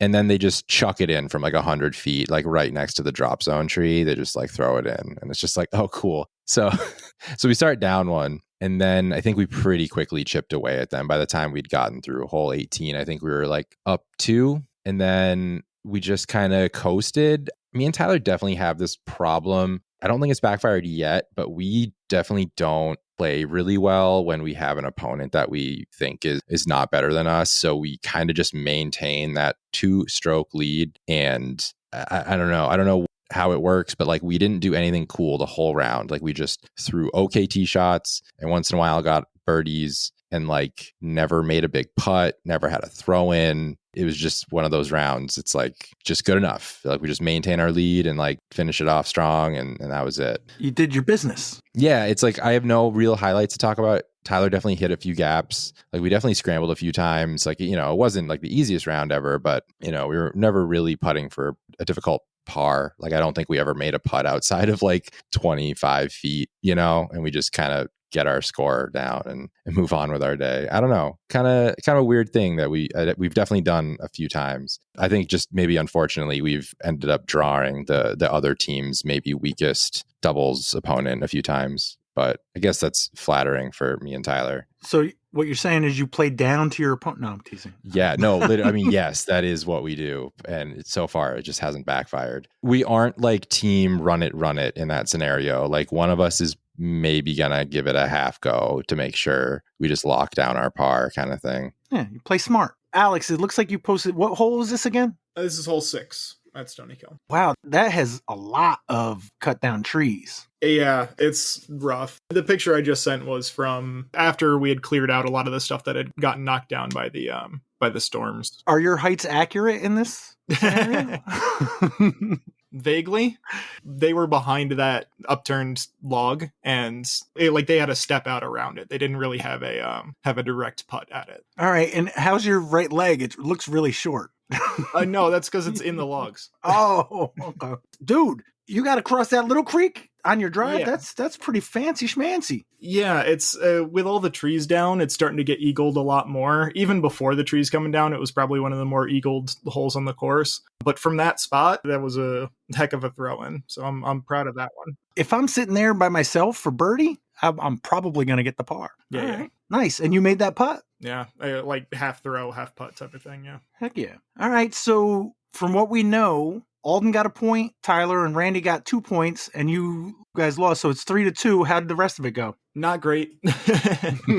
By the time we were in, it had already been decided that the Diamonds had won. The degree to which the Diamonds won was a little bit embarrassing. Looking back, there is a theoretical situation where if I had gotten the matchups perfectly accurate, knowing exactly what everyone was going to throw, we could have taken it. But when you've got, 6 of their scores in the 40s, and we've got 2 on our side, yeah, that's going to be a really tough one to win. They basically just popped off. They have a 14 down on that list. They were playing like it was the middle of the summer, no snow, and they knew the course really well. So yeah, that's kudos to them. That 14 down is from me and Tyler's opponents from the morning, where both of those guys shot about even, maybe 1 down, something like that. They put together like a ridiculous round. Yeah. And you guys had 2 in the 40s. Yeah. One of which only won by a stroke, 47 and 48. Yeah. Andrew Dorrell. Yep. And Tom Oldfather? Correct. All right. That's a name I only learned today. Very much a classic Stony Killer until he moved away. So they got you 14-5 for a total of 24.5 to 13.5, which actually bumps you below Oak Ridge, who's also at 3-1, and they're at 59.94. Yeah, I mean, they played really well. super respectful about everything. Yeah, one of the things Justin was saying as he was leaving was, see you guys at finals, because they had every confidence that we were going to make it, which with 3 wins already, it's not a foregone conclusion, but it's a really good chance of us making finals. So I appreciated that they were confident that we'd get there. Looking at the standings, you got Devon's, Wedge, the Crane Toads, and Chainsbury all at 1 and 3. Newton Hill at 2 and 2. Oak Ridge and Stony Kill at 3 and 1, and the Diamonds at 4 and 0. So, and how many, you got 3 as well left? Yeah, so we've got 1 more home game, 1 more away game, and our neutral left. Who's your home? Oh, that's a good question. I believe It's Newton. Okay, we've got Newton. All right, so you got a home match at 2 and 2 Newton Hill. Your next match, is that the day after New York Team Challenge? Yeah. February was a tough month to schedule around. But you got the Oak Ridge boys on February 9th. All right. Okay, so Alex, same question I asked Jaimen. Who's making it to finals, in your opinion? Let's look at the standings, because I have not yet. D-pool standings have not been updated. Yeah, Pat, where did you get your nice standings? Because I'm looking at the official ones and they're not updated. The master list. Oh, I got to go back to that. Yeah. Golly. I think Diamonds are in, I think Oak Ridge are in, and I think we're in. I think those 3 are pretty solid choices. Of the bottom 5, though, it literally could be any of them. I think Chainsbury's got the best likeliness to get there, but I mean, it easily could be Newton Hill. I think Devon's is pretty safe to say they're not going to make it. Wedge, unfortunately, I think they're not going to make it. But yeah, I think it's between Chainsbury and Newton Hill, and possibly the Crane Toads. I'm going to say Chainsbury, because I think we're gonna beat Newton Hill pretty well. Randy, do you have a differing opinion? Yeah, but Alex just made me realize, yes, we are going to beat Newton Hill, but I also like Newton Hill and I have some friends on that team. So somehow mathematically we need to beat them at home, but then I also need them to make it to finals. They're also Massachusetts team? Yeah, they're from the Worcester area. So you guys got Oak Ridge on the 9th. Wedge, New York Team Challenge Day, is at the Crane Toads. One of those teams is going to end up with 2 wins, so that might make a difference there. All right. We good for a quiz? Yeah, I think so. I would bail out to make the numbers better. If you want, that's cool. If you got to get going, I do ask one last favor. Is that okay? Yeah. What's good? I want you to pick the teams. Ooh, got him. I feel like it's... I got to go Jaimen and Evan versus Alex versus Randy. Do you want to know what the records are going into? Nope. Okay. So what was that again? Evan and Jaimen versus Alex and Randy. Who did we do last week? It was 3 versus 2. It was you, Randy, and Alex versus Evan and Tim. On an unrelated note, yesterday at the Disc East Expo, Tim and I each bought an Expanse from the ThoughtSpace booth, and that's the truth. Hey. Wow. We didn't even talk about Disc East. Oh, yeah, I kind of forgot about that. Save it for next time. Yeah, maybe we'll have somebody who was there. Maybe we'll try to do that next week. You should get on Kristen McDonald, because she was vending. Okay. The whole Yes, weekend. I met Kristen face to face for the first time. Here we are face to face, a couple of silver spoons. Nice. Actually, I lied. Evan and Alex versus Randy and Jaimen. All right. Oh. Oh, that was the worst possible. No, I'm kidding. Is that your final answer, Corey? Yeah, I can't have Alex and Randy on a team together 2 weeks in a row. All right. Well, thank you, Corey. Yeah, thanks, Pat. All right. Well, he named the teams in the order that you will go. Evan and Alex go first. Randy and Jaimen go second. You guys know the rules for disc or no disc. I'll ask you a trivia question. If you answer correctly, you get a point, and you get an option to tell me whether or not it is a disc, which will give you another point. I have 3 categories. The first 2 to get used will count. Whatever one does not get picked will be eliminated and will probably go next week. Evan and Alex, what category would you like? Category 1, Category 2, or Category 3? 3 sounds good to me. Sure. All right, question 1, Category 3. When followed by down, what clothing accessory means to eat quickly? When followed by down, what clothing accessory means to eat quickly? Sounds like a scarf to me. I agree, scarf. Is the scarf a disc? I don't think so, unless you know something, Alex. I don't, but most people don't see disc golf as a winter sport. So I'm gonna say no. Unless it's like a foreign word, but I'm leaning no. Yeah, I'm happy with no. You guys agree? Mm-hmm. Yeah. You are correct. All right, Randy and Jaimen, Category 1, Category 2, or Category 3? Want to go with 3? I was kind of thinking that. Let's just Keep it in this one. All right. All right. Question 2, category 3. What verb that starts with a silent letter means to chew something that resists being chewed, like a dog's bone? What verb that starts with a silent letter means to chew something that resists being chewed, like a dog's bone? You got it? Is that gnaw? Yeah, that's what I think. All right. I don't know how to spell it now that I've tried. GNAW. It is a G. Yep. You guys It's not good? a clothing thing. Yeah, no, I'm good with it, but I don't know what the category is now. Oh, I think I do. Oh, okay. Don't tell me. I won't. Deal. Oh, yeah, we're good, Pat. Gnaw? Gonna- Yep. Is the ganache a disc? Is it a disc? Oh, it's a good dog disc name. Yeah, but is it like a disc? I don't think so. My initial thought is just immediately no. Yeah, no. Let's go no. Okay. You are correct. Ooh. All right. Evan and Alex, category 1, category 2, or category 3? Your choice, Alex. I feel like I've got a pretty good read on 3, but I also kind of want to know what the other ones are. Let's go number 2. All right. All right. Question 1, category 2. The elephant is the largest land animal by weight. What animal is second? The elephant is the largest land animal by weight. What animal is second? Is it obvious? A different elephant? A slightly smaller elephant. Yeah. Well, we got African elephant, Indian elephant. Oh boy. I don't know. What are big animals? A hippopotamus feels pretty big. Hippo's pretty big. A buffalo is pretty big. Moose is pretty big. Giraffe? Yeah, they're too lanky. Yeah. This is going to be obvious in hindsight. This is a question 1. Yeah, I don't know. I feel like you're right. It's going to be obvious, but I don't feel super solid about anything we've said or what we might be missing. Me neither. The first thing that popped in my head was hippo, but I don't know if that's ballpark. Yeah, that's also the first thing that popped in my head, but All right, well, I'm sure Randy will get it. yeah, probably. You want to just go hippo? Sure. Sure. What do you got, Randy and Jaimen?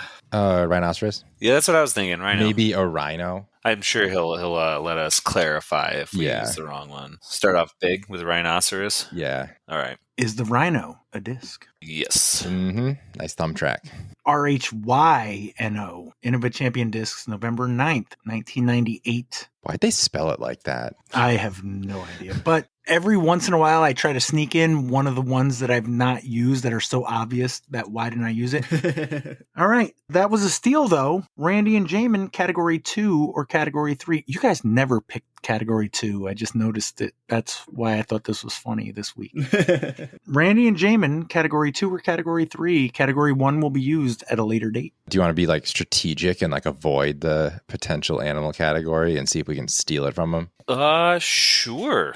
Strategy is always how I go with this game. Oh, Jaimen is a master strategist. He is. I don't know what 3 is, so I'm fine with exploring that too. Okay, yeah, I feel like I have a good grasp on 3, and if when I need to nudge you in the right direction, I'll send you a message. Perfect. So you're going with 3? Yep. All right. Question 3, category 3. What type of bird? Hell yeah. What type of bird famously returns to the city of San Juan Capistrano each year in March? What type of bird famously returns to the city of San Juan Capistrano each year in March? Well, is it unladen, Pat? I can't say for sure. I think it's a swallow. I'm down with that. My first thought was flamingo, but I had no good reasoning. So yeah, I don't know why you're saying swallow, but let's do it. Okay, swallow. You guys agree? Yes. Is the swallow a disc? I feel like this one is. I don't know why. I want to say yes. I have no idea. Yeah. All right. Well, let's give it a go. It's Yeah. Yes. Of course it is. I'm sorry, no. Oof. 5-2 through 2 rounds. Evan and Alex, what category? 2 or 3? I feel like I have a sense of what 3 is, Yeah. so we can go there because I don't know.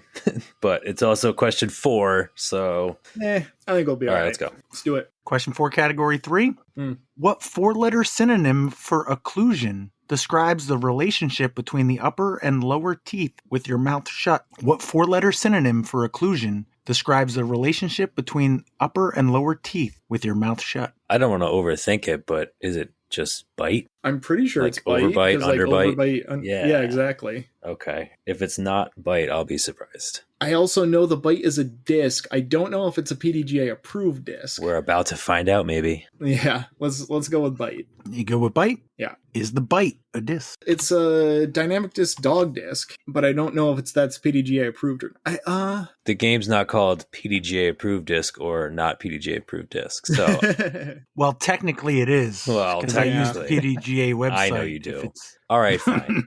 I'm 99% sure it is because I'm pretty sure Tristan Tanner had one in his bag for a long time. I'm thinking yes is a good one. I agree with Alex. Latitude 64, November 16th, 2015. So not dynamic latitude. Same idea. Yeah, isn't it? It's all the same. Randy and Jaimen, category 2 or 3? Want to keep going? I do. Yeah. Okay. With 3? With 3, yes. All right, question 5, category 3. What daytime talk show about all aspects of food, which ran from 2011 to 2018, was hosted by Clinton Kelly and Mario Battaglia, among others? What daytime talk show about all aspects of food, which ran from 2011 to 2018, was hosted by Clinton Kelly and Mario Battaglia, among others? Not much on daytime TV. Nope. This is gonna be a guess.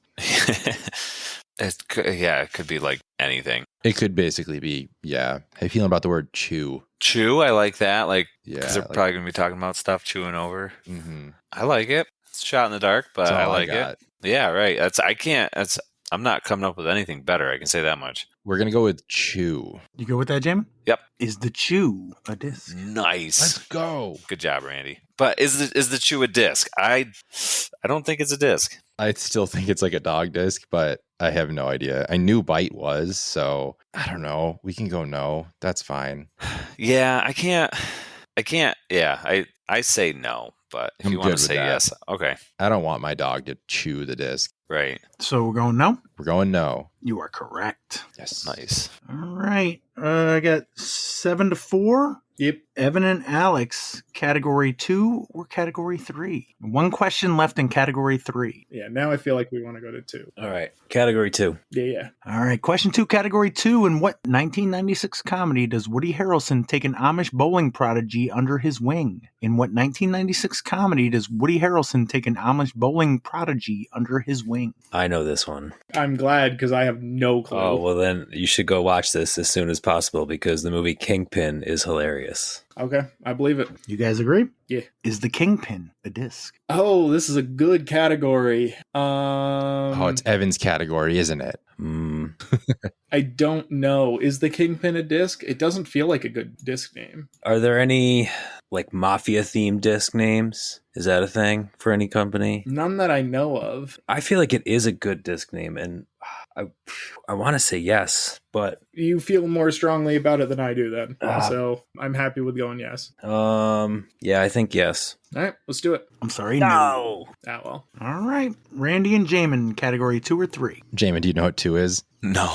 I do, unfortunately. Are we in it right now? Yeah, it's Marvel Ish. villains, kind Yeah. of. Maybe DC villains. We'll see what happens. Okay, so it's not anything that like precludes me from knowing it. No, Right. but It would be a little helpful if I was a giant geek. yeah. I'm only 5'7". I'm just getting that in there right now so that when you kick my ass in this category, it doesn't hurt as much. Oh, You know, I think the giant part was more directed at me. So Yes.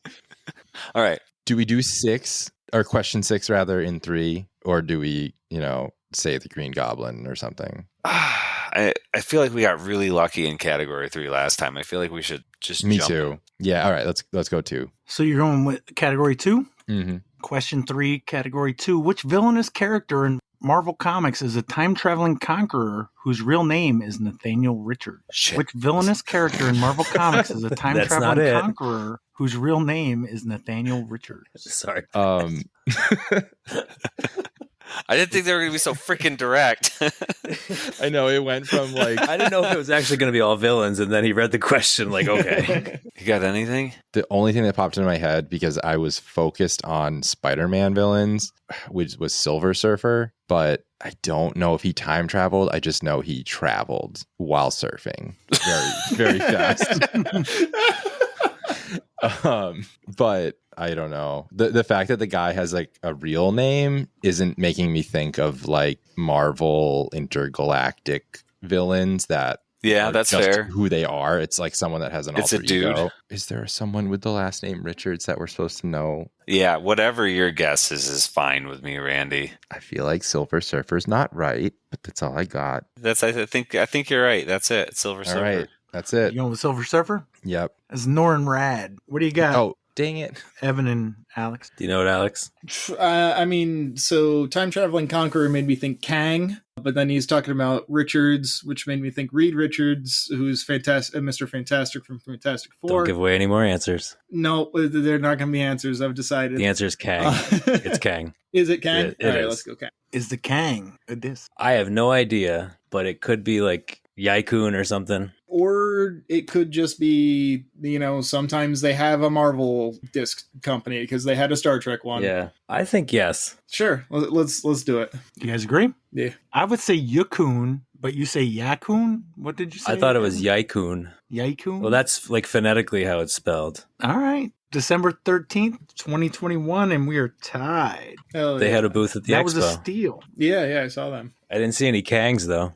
No, me neither. 7-7, Evan and Alex. What category, 2 or 3? I think we'll go with Stick two. with two? Yeah. Yeah. Question 4, category 2. From its first word in the original Greek version of the New Testament, the book of Revelation is often known by what name? From its first word in the original Greek version of the New Testament, the book of Revelation is often known by what name? I don't know. The obvious thing to me seems like it would be Apocalypse because that's an X-Men villain and the Book of Yeah. Revelation is like end of the world. Can you repeat the question one more time, Pat? From its first word in the original Greek version of the New Testament, the book of Revelation is often known by what name? Yeah, that feels like a super Greek word, right? Apocalypse is definitely a Greek I word. think yeah. that's it. Let's do it. You guys agree? Yeah. Is the apocalypse a disc? I mean, Doomsday Disc has got to have made an apocalypse, right? Yeah, I'm trying to remember the Doomsday Disc that I guessed wrong. I thought it was, but whoever my partner was said no. So I want to say yes this time. I'm pretty sure we say yes. You guys agree? Mm-hmm. Yeah. Doomsday Discs, October 23rd, 2023. Nice. All right. Randy and Jaimen, who just got run over by a truck. What category, 2 or 3? Fucking 3 again, right? I guess so. Yeah, I mean, like, I don't know. I'm just afraid we're going to get another question that's like, who's this Marvel supervillain? We could get question 5 and 2 instead of question 6, but are we going to know the answer? I have very little No. faith. I wouldn't have got either of the last 2. Yeah, no, let's go I category feel 3. like we could have figured out Apocalypse. I don't know, man. Yeah, no, I don't. I mean, yeah, I Randy's don't. shook. Yeah, let's go back to 3. Yeah, let's go back to 3. Yep. All right. Final question, category 3. Ricky Schroeder took on the Jackie Cooper role in the 1979 remake of what 1931 classic about a washed-up fighter? Ricky Schroeder took on the Jackie Cooper role in the 1979 remake of what 1931 classic about a washed-up fighter? God damn it! Yeah, I don't fucking Rocky. it's not Rocky. I know. I'm just trying to end it faster. We could just say words about eating. Cinderella Man. That doesn't have anything to do with eating. No, Chew. I don't think it's going to be Chew again. No, I'm just trying to like brainstorm eating words instead of sitting here in absolute Good silence. call, Randy. Inhale. Nope. Swallow? No shit. No. Fuck. We use that one too. Oh Uh, god, I don't fucking know. I have no clue. Devour is a word. Yep. I think it's just eat. No. Devours. We're getting there. That's like something. I like that. That's at least a word that we haven't used yet. All right. I'm good with it. All right. Yeah. Let's go. Devour. Obviously. Mm-hmm. What do you got, Evan and Alex? You got anything, You know, Alex? No, I I don't. have nothing. Ricky Schroeder took on the Jackie Cooper role in the 1979 remake of what 1931 classic about a washed-up fighter? Wasn't he the kid from Silver Spoons? Are you aware of that show? I am not aware of that And show. Pat might have been singing the theme song earlier. I don't I do know. remember something about Silver Spoons being mentioned. And spoon has to do with food. I don't know. I mean, I feel like that's a show and not a movie about a washed up fighter, but I got nothing else. It's like spoon or something. Washed up fighter? What's a word that means eat? That would also be I got nothing. I don't know. Yeah, I consume. We'll just put something on the board because I got nothing. Silver Spoons. Sure. We got scarf, gnaw, swallow, bite, chew, the champ. Oh. Champing at the bit. Climo Disc Golf, January 20th, 2025. Fair. Hold on. The phrase is champing at the bit. Champing at the bit. Yeah, It is yeah. not chomping at the bit. What the? That feels like a Mandela effect. No, thank you. Is it 7 to 8 or 7 to 9? I had 7 to 9. 9 to 7, yep. Okay. With 1 round to go. It is not over yet, Randy. I thought it was Chomp too, Randy. I'm with you. I did not know it was Champ. That makes no sense. Question 5, category 2 for Evan and Alex. A descendant of Martin Luther, what 19th century German mathematician and astronomer created 2 tetrahedrons that mutually circumscribe and inscribe each other? A descendant of Martin Luther, what 19th century German mathematician and astronomer created 2 tetrahedrons that mutually circumscribe and inscribe each other? Wow. Dr. Doom. 2 tetrahedrons describe each other? Yeah, I'm lost. I don't know. Dr. Doom's not a bad guess because I can't, nothing's coming to mind. German mathematician? I don't know. Sorry, Alex. I don't know. I mean, we just gotta be thinking of, like, I don't know, like any vaguely mathematical sounding names that could be villains. I'm drawing a blank. He stumped me on this one. No. Let's just go Dr. Doom. Yeah, that's fine. You guys Yeah, good? that's fine. I got nothing. Sorry. Randy and Jaimen, anything? A descendant of Martin Luther, what 19th century German mathematician and astronomer created 2 tetrahedrons that mutually circumscribe and inscribe each other? You got anything, Randy?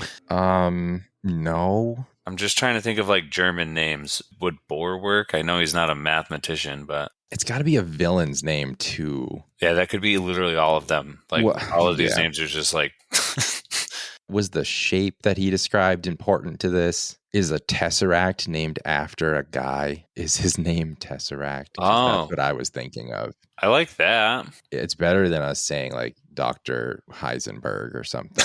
You know. Dr. Bohr. Yeah.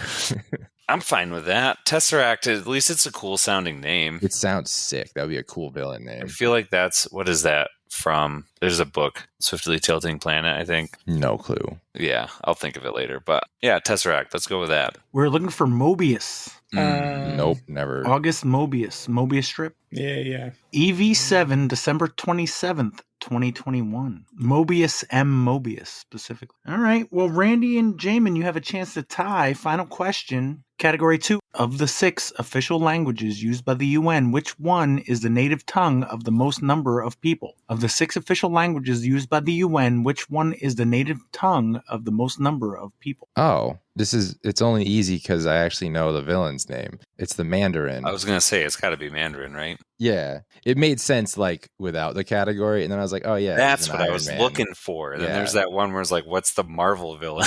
Yeah. Yes. Yeah, Mandarin. I like that. Is the Mandarin a disc? Somebody naming discs after ducks. It's Isn't an the orange. Mandarin a duck? I don't know. It's an orange. And I thought like Mandarin duck was like just like an orange glazed duck. But now I'm not sure. I'm going to look it up in a few minutes here, but 50-50. What do you think? I don't know if I'm coming at it from the food standpoint. Like, is it a food themed disc or is it a national language? I kind of want to say yes on this Me one. too. Okay. Let's go yes. All Whatever. right, let's go yes. Yeah. Well, congratulations, Evan and Alex. Oh, wow. The Mandarin is not disc. Squeaker. Got there. Mandarin duck is an actual duck, by the way. Oh, it is. Okay. I had no idea. Yeah, I wouldn't have been able to tell you. All right. Well, whew. Because it was late and I didn't want to do a tiebreaker. So congratulations, Evan and Alex. Nobody ever picks category 2, so I figured I'd sneak in the Marvel category into category 2 and it would have a couple week shelf life. Nope. Never picking it again. Anything before we go? I'm looking at Jason's calendar and this weekend I don't see anything. It's a nice white area. Anything going on this weekend? Nothing I can think of. All right. Thank you, Randy, Alex, Evan, Jaimen, Corey, and Jason. And happy birthday, Ernie Motton. I saw that earlier in the week. So happy birthday, Ernie. And sweet off Hudson Valley. Thanks, Pat. Thanks, Matt. Thanks, Pat. Thanks, everyone.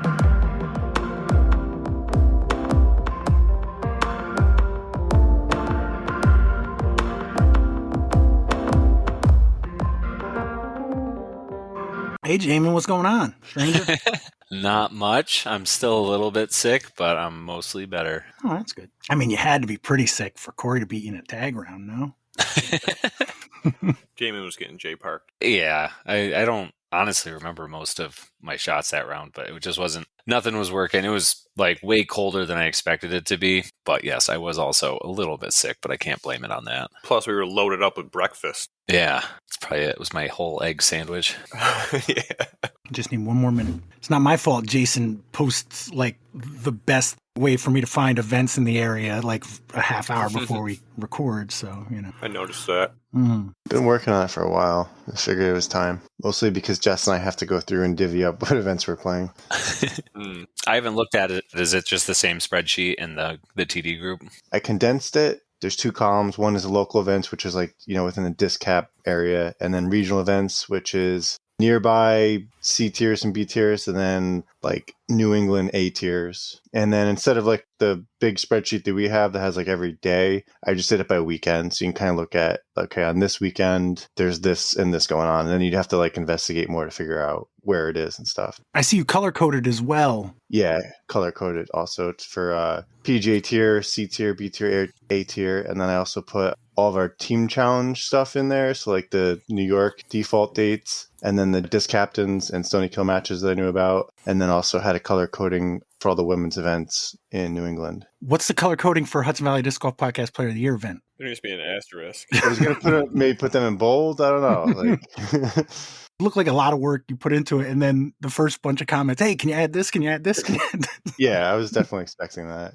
No, that's why, and I'm sure that's why you posted it, but I just always find that funny. And Jaimen alluded to that there's a Facebook private group for basically Albany area TDs. And so each year we maintain a much more full sheet that has way more information. And we use that to kind of coordinate events in our area. And so I had started that this year around last fall, I think, when we were doing dates for Mindkill. And then I just had another tab where I've kind of been condensing it because it's much easier to look at the color coded one I did. So like when Jess and I have to literally divvy up events, we can kind of go through and make sure we don't miss anything. Nice. But yeah, in that TD group, there's not not everybody's in that. So I was fully aware that like, okay, if I put this out in Discap, there's going to be a lot of people saying like, oh, can you add this or that? And, yeah, which I appreciate because then it helps me out too. Now I know when New York States are and NIFA finals. Thank you. And for me now, I just know like, oh, there's something this weekend. Just being able to look at something at a quick glance is huge. Yeah, so I got the team challenge ones in there for you too.